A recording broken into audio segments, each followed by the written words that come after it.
MP board class channel पर आप सभी का हार्दिक स्वागत है।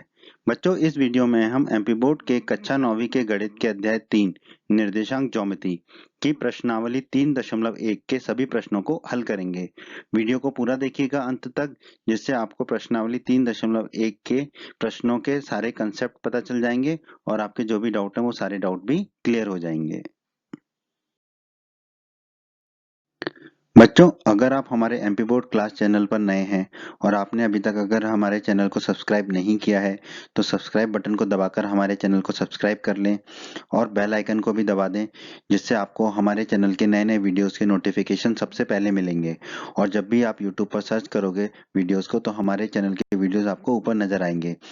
और आपको इस अध्याय का कोई भी वीडियो देखना है तो आप आई बटन पर क्लिक करें। आई बटन पर क्लिक करने से आपको इस अध्याय के सभी वीडियोस के लिंक मिल जाएंगे। प्रश्न एक, एक अन्य व्यक्ति को आप अपने अध्ययन में यानी कि स्टडी टेबल पर रखे टेबल लैंप की स्थिति किस तरह बताएंगे। तो हमें निर्देशांक ज्योमेट्री में यही सीखना है कि हम किसी भी बिंदु की या किसी भी चीज की स्थिति को किस तरह से बताएंगे। मान लिया कि ये जो हमें दिया हुआ है ये हमारा अध्ययन मेज है।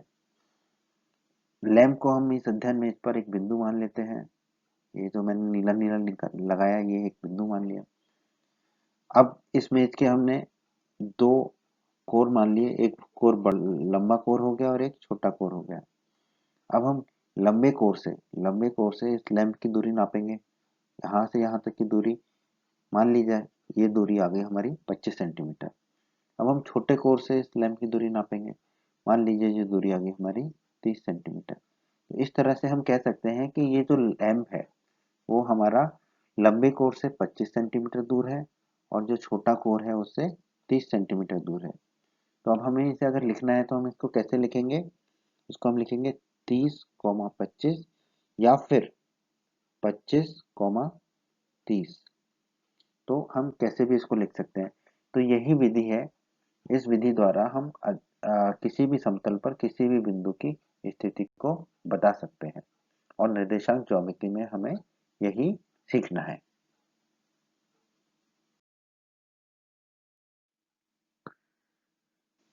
प्रश्न 2। दोस्तों, काफी बड़ा प्रश्न है ये। इस प्रश्न को हम पढ़ते हैं पहले, फिर इसको हम हल करेंगे। एक नगर में दो मुख्य सड़कें हैं जो नगर के केंद्र पर मिलती हैं। नगर के केंद्र पर मिलती हैं।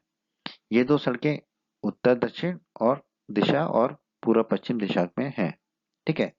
तो दो मुख्य सड़कें हैं, एक उत्तर दक्षिण दिशा में और एक पूर्व पश्चिम दिशा में। नगर की अन्य सड़कें इन मुख्य सड़कों के समांतर परस्पर 200 मीटर की दूरी पर हैं। प्रत्येक दिशा में लगभग 5 सड़कें हैं। ठीक है, याद रखिएगा, इसको हम हल करेंगे। और ग्राफ में जो है 1 सेंटीमीटर बराबर कितना होगा, 200 मीटर का पैमाना हमें लेकर चलना है और एक मॉडल बनाना है नगर का। ठीक है, बनाएंगे। सड़कों को एकल रेखाओं से निरूपित कीजिए करेंगे। आपके मॉडल में एक दूसरे को काटती हुई अनेक क्रॉस स्ट्रीट चौराहे हमें मिलेंगे, देखेंगे उन चौराहों को हम। एक विशेष क्रॉस स्ट्रीट दो सड़कों से बनी है, बिल्कुल सही बात है, जिनमें से एक सड़क उत्तर दक्षिण दिशा में जाती है और दूसरी सड़क जो है पूर्व पश्चिम दिशा में जाती है।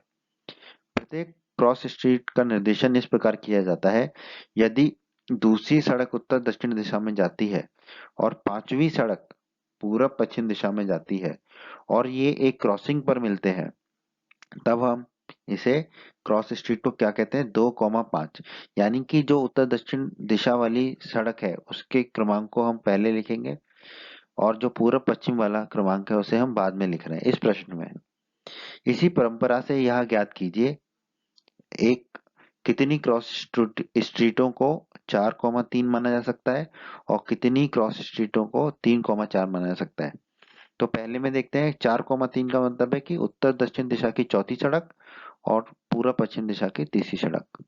उसी तरह दूसरे वाले को देखेंगे तो उत्तर दक्षिण दिशा की तीसरी सड़क और पूर्व पश्चिम दिशा की चौथी सड़क। ठीक है, तो ये बहुत बड़ा प्रश्न है, इसको अभी हमने पढ़ा।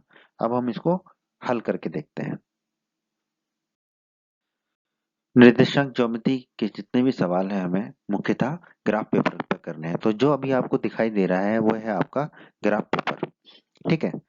अब इस ग्राफ पेपर पे हमने सबसे पहले एक रेखा खींची उत्तर दक्षिण दिशा में, ठीक है, जैसा कि हमें प्रश्न में कहा गया है, और दूसरी रेखा खींची हमने पूर्व पश्चिम दिशा में, ठीक है। और ये दोनों सड़कें जो है जहाँ पे काटती हैं उसे हम क्या कहते हैं, ओरिजिन, यानी कि मूल बिंदु, ठीक है। तो ये हो गया हमारा मूल बिंदु, ओरिजिन, ठीक है। अब हमें कहा गया है कि उत्तर दक्षिण दिशा में जो है 5 सड़कें होंगी, और ये सड़कें जो है आपस में कितनी दूरी पर होंगी, 200 मीटर की दूरी पर होंगी। और 200 मीटर बराबर हमें कितना मानना है, 1 सेंटीमीटर। तो दोस्तों आप देखेंगे जो ग्राफ होता है उसमें ये जो दूरी होती है ये 1 सेंटीमीटर के बराबर होती है। ये तो दूरी है ये 1 सेंटीमीटर के बराबर। यहाँ 10, 20, 30, 40, 50 जो लिखा है वो है मिलीमीटर, ठीक है। जैसा कि हम जानते हैं कि 10 मिलीमीटर बराबर होता है 1 सेंटीमीटर, ठीक है। तो अब हमें 200 मीटर की दूरी पर सड़कें बनानी है, इसका मतलब 1-1 सेंटीमीटर की दूरी पर सड़कें बनानी है, ठीक है। तो उत्तर दक्षिण दिशा में पहली सड़क हमने बना ली यहाँ पर। अब इससे 200 मीटर की दूरी पर दूसरी सड़क बनानी है, यानी कि 1 सेंटीमीटर की दूरी पर। तो ये हो गई हमारी सड़क 2। उसी तरह हमारी हो गई सड़क 3, फिर सड़क 4 और सड़क 5। ये परस्पर समानांतर सड़कें हैं, उत्तर दक्षिण दिशाओं में एक दूसरे से जो है मुख्य सड़क से 200 मीटर की दूरी पर है, ठीक है। और या फिर हम कहें पैमाने के हिसाब से 1 सेंटीमीटर की दूरी पर है। इसी तरह हम 5 सड़कें बनाएंगे दोस्तों पूर्व पश्चिम दिशा में। ये हमारी हो गई सड़क 1, सड़क 2, सड़क 3, सड़क 4 और ये सड़क 5, ठीक है। सड़क 1 और सड़क 2 के बीच की दूरी कितनी है हमारी, 1 सेंटीमीटर की दूरी है ये। 1 सेंटीमीटर बराबर कितना है, 200 मीटर के, ठीक है। अब हमें आगे कहा गया था कि उत्तर दक्षिण दिशा का दूसरी सड़क और पूर्व पश्चिम दिशा की 5वीं सड़क। तो उत्तर दक्षिण दिशा की दूसरी सड़क हो गई ये सड़क हमारी, और पूर्व पश्चिम दिशा की 5वीं सड़क हो गई ये सड़क। ये यहाँ पर काटेगी, जिस चौराहे पर काटेगी उसको हमें लिखने को कहा गया था 2,5, उसको हमने लिख दिया 2,5, ठीक है। उसी तरह हमें कहा गया है कि 4,3 और 3,4 को ज्ञात कीजिए। तो तो 4,3 मतलब पहला वाला क्या होगा, उत्तर दक्षिण दिशा की सड़क। तो 4, तो उत्तर दक्षिण दिशा की चौथी सड़क को हमने ले लिया, ठीक है। और फिर लिखा था 3, तो पूर्व पश्चिम दिशा की तीसरी सड़क को ले लेंगे। ये जहां पर भी काटेंगे, जिस बिंदु पर भी काटेंगे उसको हम क्या लिख देंगे, 4,3। उसी तरह दूसरे भाग में दिया हुआ है प्रश्न के 3,4, यानी कि उत्तर दक्षिण दिशा की तीसरी सड़क, क्योंकि उत्तर दक्षिण दिशा की तीसरी सड़क।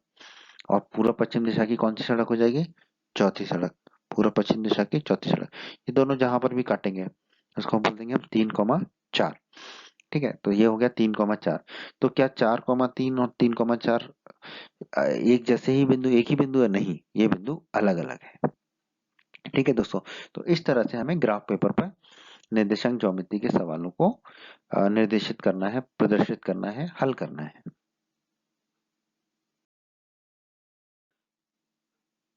तो दोस्तों हम कह सकते हैं कि जैसा कि दिखाया गया है ग्राफ में, इस तरह से हमें मार्ग योजना बनानी है, टाउन प्लानिंग करना है, ठीक है, अपने नगर का प्लान करना है, ठीक है। दोनों की क्रॉस मार्ग ऊपर की आकृति में चिन्हित किए गए हैं, 4,3 जैसा कि अभी हमने निकाला था, और 3,4, ठीक है।